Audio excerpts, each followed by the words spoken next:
अस्सलामुअलैकुम everyone, welcome back to my channel. उम्मीद करती हूँ सब ठीक ठाक होंगे। तो हम लोगों ने ये दो जो हैं पैरट्स परचेज़ किए हैं। सुना है कि ये बातें करते हैं लेकिन हमसे तो फिलहाल नहीं कर रहे। तो ये जो है ना मारने के लिए मेरे पास अभी जो है ना मारने के लिए आ रहा था पास। तो जिनसे हमने परचेज़ किए हैं ना वो भी अभी हमारे पास ही हैं, तो उनसे बात करते हैं। हो सकता है उनके कहने पे जो है ये हमसे बात करें। बाजी सायरा इसको ज़रा बोले कि कोई बात करें, ऐसे देखते हैं ये बोलता है कि नहीं बोलता। गुड़िया वो इसको बोलो कि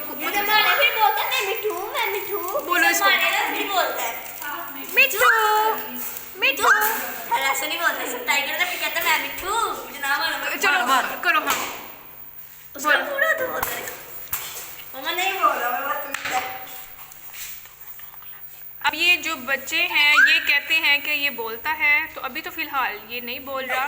गुड़िया से कोई बात करो। वो मारने के लिए उसके पास आ गया। तो ये देखें बोला है, बातें भी करते हैं लेकिन अभी फ़िलहाल न्यू है, हम उनके लिए न्यू हैं तो इसलिए वो नहीं कोई बात बोल के सुना रहे हमें। तो मिलते हैं नेक्स्ट वीडियो में। जैसे ही कोई बात करेगा तो आपसे हम लोग शेयर करेंगे।